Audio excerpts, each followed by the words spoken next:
Hello everyone. In this video we will read the chapter The Curious Robot of your English course book. So it starts with a question. What do you think the following robotic term means? Now you might have heard about these words: android, artificial intelligence, programming and sensor. So now let's jump to the story. In the far distant future, कभी किसी future में earth is inhabited by robots and the quantity of human race is less than 1,000। एक ऐसे समय की बात है जब रोबोट्स काफ़ी ज़्यादा होंगे और ह्यूमन रेस कुछ हज़ार से भी कम। There are three main classes of robots: construction, transport and repair robots. अब तीन मेन क्लासेस होंगे रोबोट्स के। पहला जो कंस्ट्रक्शन वर्क में होंगे, दूसरा जो ट्रांसपोर्टेशन वर्क में होंगे और तीसरा जो रोबोट्स की रिपेयर करेंगे। This is a story of special repair robot. ये एक स्पेशल रिपेयर रोबोट की स्टोरी है। ही वॉज स्मॉल, छोटा सा था, नया, येलो था, लेकिन क्यूरियस था, कुछ भी जानने को इंटरेस्टेड था। I want this car operational in the next half an hour, said the blue transport robot called T-59 to the small robot R62। तो T-59 जो है, जो ट्रांसपोर्ट रोबोट है, वो इस छोटे रिपेयर रोबोट R62 को कहता है कि मुझे ये कार आधे घंटे में बनी हुई चाहिए। As per your request, replied R62, जैसा आपका request. Welding together two metal plates, दो मेटल प्लेट्स को आपस में जोड़ता हुआ वो कहता है कि जैसा आपका रिक्वेस्ट वैसा पूरा किया जाएगा। इस बड़े से शहर में there was lot of vehicle traffic and R62 used to look a bit at the cars that would pass by him. इस शहर में काफ़ी ज़्यादा व्हीकल ट्रैफिक हुआ करता और R62 का काम क्या था कि उस ट्रैफिक में पास करने वाले जो भी कार उसके आसपास से जाते उनको वो चेक कर लेता। Suddenly a special fancy car came escorted by 4 special blue robots on motor bikes. तभी एक स्पेशल फैंसी कार जिसके कि आसपास 4 मोटर बाइक्स इसका स्कॉर्ट कर रहे थे, इसके साथ साथ चल रहे थे। R62 looked at it and said with a strong interest, asked, "What is that?" तो R62 T-59 से पूछता है कि वो क्या है। The car stopped in a special way and the 4 blue robots gathered at the opening of the vehicle। तो car एक स्पेशल ढंग से रुकती है और जो 4 रोबोट्स थे वो व्हीकल के ओपनिंग, व्हीकल के गेट के पास आकर के जमा हो जाते हैं। As you can see, there are various escorts on the bike and this car is special, and this one is R62 and the blue one is R59. There is neither a construction robot nor a transport robot or a repair robot, neither a droid or an android। ना तो ये कोई construction robot है, ना तो ये कोई transport robot है और ना ही ये कोई ड्रॉयड है या ना ही कोई एंड्रॉयड है। तो ड्रॉयड क्या, तो जो किसी इन्फॉर्मेशन कलेक्ट करने के लिए रोबोट को बनाया जाता है उसे कहते हैं ड्रॉयड। और एंड्रॉयड मीन्स जो कि ह्यूमन जैसा ही देखने को मिलता है। मतलब ना तो ये ड्रॉयड है ना तो ये एंड्रॉयड है, it's a human, answered the transport robot to the small yellow robot. वो कहता है कि ये तो ह्यूमन है। Wow, a human, I have never seen one. R62। तो R62 कहता है कि मैंने अपने लाइफ में ह्यूमन कभी नहीं देखा। जैसा हमने स्टोरी के शुरू में ही देखा है that there are only a few thousand humans left on the earth. तो ह्यूमन कॉमन नहीं थे। The human stepped out of the vehicle and was surrounded by the 4 escort robots. Human अपने व्हीकल से बाहर निकलता है और 4 उसके एस्कॉर्ट रोबोट्स, मतलब उसके जो गार्ड्स थे, उसके आसपास आ जाते हैं। He looked a bit small in comparison to the robots, और वो बाकी रोबोट से कुछ छोटा दिख रहा था। What a wimp, said R62 after getting his first impression। तो उस इंसान को देख करके वह कहता है कि ये कैसा विम्प, कैसा डरपोक सा इंसान है ये।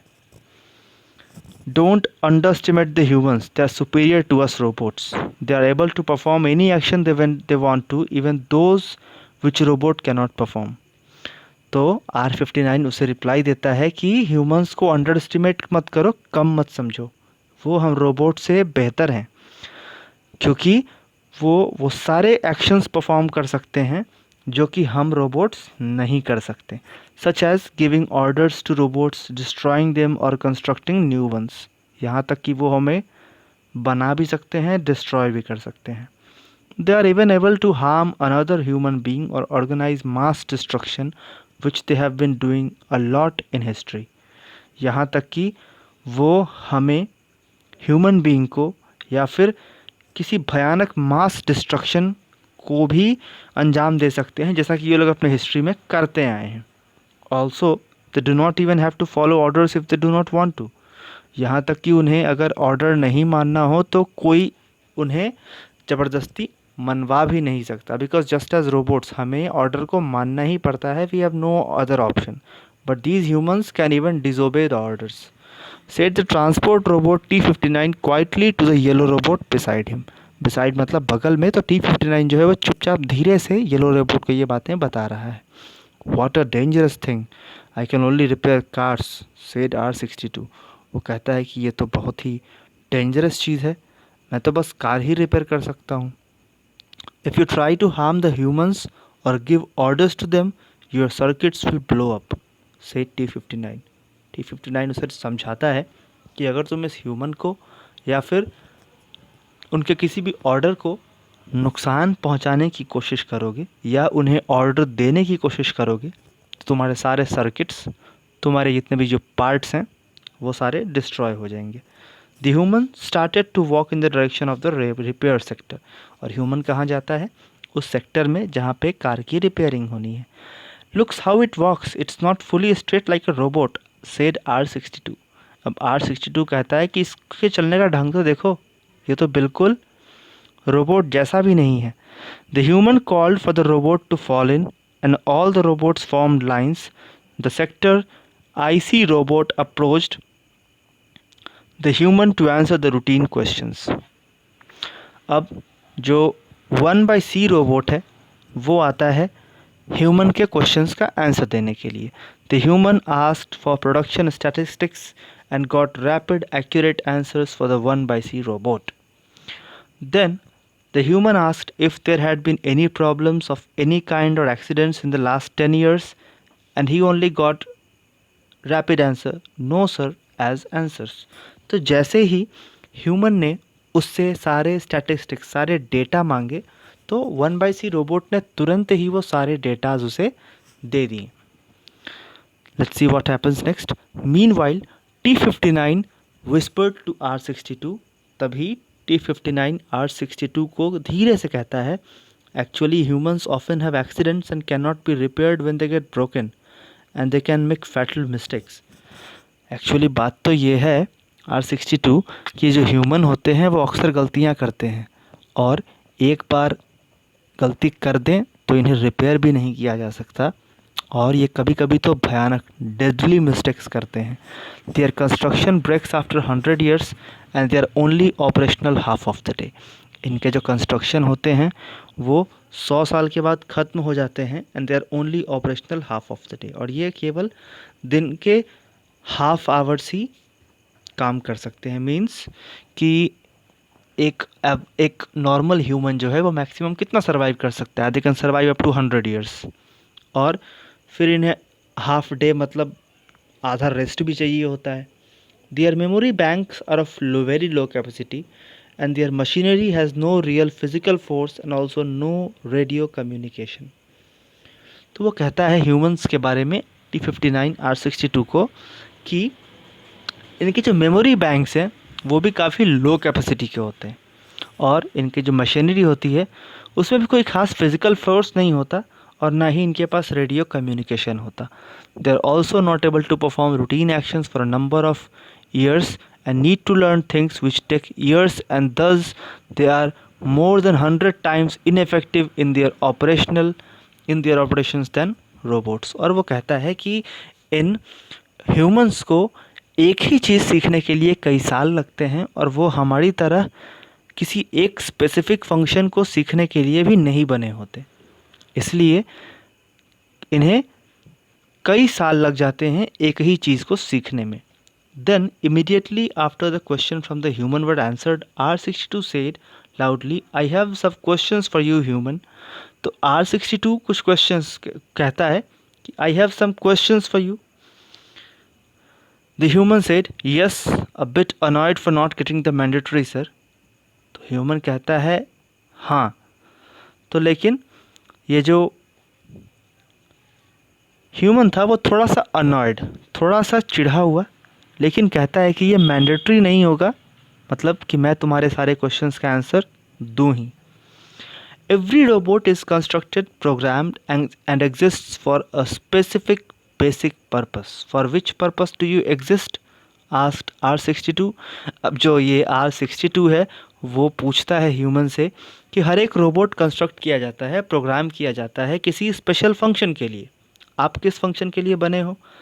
Silence followed the only question asked the human in years and he then said, I don't need to answer questions from robots. He then left in his car and went away quickly. तभी इस question के कारण एक पूरा silence छा जाता है और वो रिप्लाई देता है कि मैं रोबोट्स के क्वेश्चंस का आंसर देना ज़रूरी नहीं समझता, और वह वहाँ से चला जाता है अपनी कार में बैठकर जल्दी से। Yes, you see, it is stupid. I think you are wrong. They cannot possibly be superior to us robots. वो कहता है, R62 T59 को कहता है कि तुम बिल्कुल स्टूपिड हो, तुमने देखा कि वो गलत था, वो लोग हमसे सुपीरियर हो ही नहीं सकते।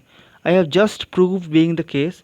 I even confessed itself does not even know why it exists. Dangerous species that cannot be controlled. और वो कहता है कि ये तो डेंजरस स्पीसीज हैं जिनको कोई कंट्रोल भी नहीं कर सकता। Think planet earth would be the much safer without them. सोचो कि अगर ऐसे लोग ना हों तो प्लैनेट अर्थ ज़्यादा सेफ होगा। Whispered the curious robot R62 to T59। जो R62 था वो T59 को ये रिप्लाई देता है। Yes but for which reason would you exist without the humans, asked T59। तो T59 से क्वेश्चन पूछता है कि तो फिर ये बताओ कि भला तुम कैसे एग्जिस्ट करोगे बिना ह्यूमंस के? अगर ह्यूमंस ना हो तो तुम कैसे एग्जिस्ट करोगे? Surprised by the question R62 answer to repair cars. Cars को रिपेयर करने के लिए, और किस लिए? फॉर हुम, आस्क्ड T59। मगर कार को रिपेयर करोगे किसके लिए? For the transport robots to drive them, answered R62 promptly. क्योंकि जो ट्रांसपोर्ट रोबोट्स हैं, जो सेकंड क्लास ऑफ रोबोट्स हैं, उन्हें ये गाड़ियाँ चलानी होंगी, सो मैं उनके कार्स को रिपेयर करूँगा। For what, asked T59। वो भला किस लिए?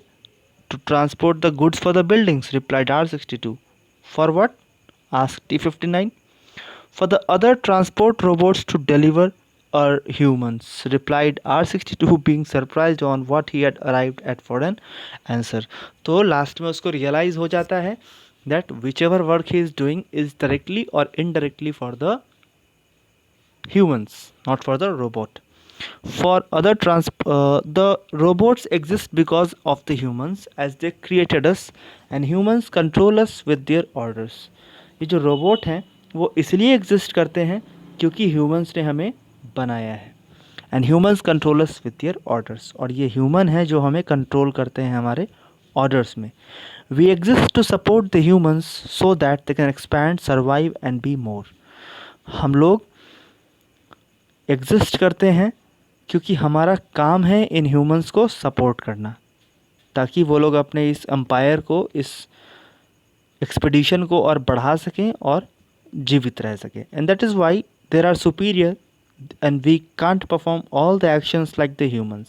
और इसीलिए ह्यूमंस हमसे बेहतर हैं, सुपीरियर हैं, क्योंकि हम उनके जैसा हर एक्शन नहीं कर सकते। Now there are less than 1000 humans on the planet and they are still contracting. अब तो 1000 ह्यूमंस से भी कम बचे हैं इस प्लानट अर्थ पे, और उनकी संख्या लगातार कॉन्ट्रैक्ट कर रही है, लगातार घट रही है। as the humans are still destroying themselves for various reasons that robots never could understand। और वो खुद को ख़त्म करने पे लगे हुए हैं उन रीजंस के लिए जो हम रोबोट शायद कभी समझ ही नहीं पाए। Before the robots were established, there were more humans than there are robots now, more than 20 billion of them, said T59।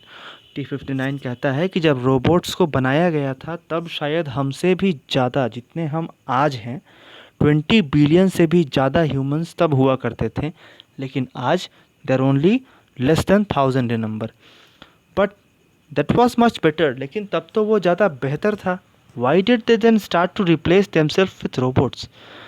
तो R62 पूछता है कि तो भला उन्हें क्यों ज़रूरत आ पड़ी कि वो हमें रिप्लेस करने लगे? Because they thought robots were superior to humans and that they did not need so many humans, answered T59. क्योंकि उन्हें ऐसा लगा कि जो रोबोट्स हैं वो ह्यूमन से बेहतर हैं और उन्हें अब इंसानों की कोई ज़रूरत नहीं है. So stupid. The solution is to take away the robots or at least make them stop doing the work which humans are supposed to do so that humans find it necessary to expand in number and don't die out. R62. तो R62 कहता है कि ये तो बड़ा बेवकूफ़ी वाला बात है. इसका तो सीधा उपाय यही है कि जो रोबोट्स हैं एटलीस्ट उनको वो काम ना करने दिए जाएं जो कि ह्यूमंस कर सकते हैं, जिससे कि ह्यूमंस भी अपने आप को बढ़ा सकें, एक्सपैंड कर सकें, खुद की संख्या को बढ़ा सकें और डोंट डाई आउट, खुद को ख़त्म ना कर लें. Yes, we actually all know this already except you. और यही वो कहता है कि yes actually we all know this already. हम लोग ये बात जानते हैं, सिर्फ तुम नहीं जानते हो. You are a new design. तुम एक न्यू डिज़ाइन हो. The thing is that it's a part of the illegal actions which only the humans are able to do. ये एक इलीगल एक्शन है किसी को भी ख़त्म करना, जो कि सिर्फ ह्यूमंस ही कर पाते हैं. And the last 1000 years they haven't done it, said T59. और पिछले 1000 सालों से उन्होंने ऐसा किया नहीं है. The humans are real stupid, said R62. ये जो ह्यूमंस हैं वो बिल्कुल स्टूपिड होते हैं. Yes, but we can do nothing about it and we have to follow their orders. लेकिन T59 रिप्लाई देता है कि लेकिन हमारे पास कोई और ऑप्शन भी नहीं है और जो भी ऑर्डर्स दिए जाएं हमें वो फॉलो करना है. And now we have to finish repairing this car. और हमारा अब क्या काम है? इस कार को रिपेयर करना. All right, let's continue. So चलो अपने काम में दोबारा लग जाएं. After some hours, the curious robot thought that planet Earth would be much better without these dangerous, stupid humans. कुछ घंटों के बाद भी जो ये रोबोट है वो अभी भी यही सोच रहा है कि हमारा जो अर्थ है वो इन स्टूपिड ह्यूमंस के बिना ही ज़्यादा बढ़िया है. Perhaps this was in the mind of every existing robot for the last 1000 years, but to voice something like that would definitely blow up the circuits. लेकिन शायद ये चीज़ उन 1000 वर्षों में हर रोबोट के दिमाग में चल रहा हो, लेकिन किसी की भी ये हिम्मत नहीं थी क्योंकि उनका सर्किट्स ख़त्म कर दिया जाएगा. And this story is written by Jim Westergren. So let me tell you about the story in very quick time. That the story is about a robot, or it's about a time when the world will full of robots and there will be no humans, or very little number of humans will be available on the earth because they will simply let them die because of their own activities. They will destroy everything and their own lives. That's the morals of the story, that we the humans are all are responsible for whatever bad is happening to us. So that's all for today. In the next class we will read another chapter. So till then, goodbye and thank you.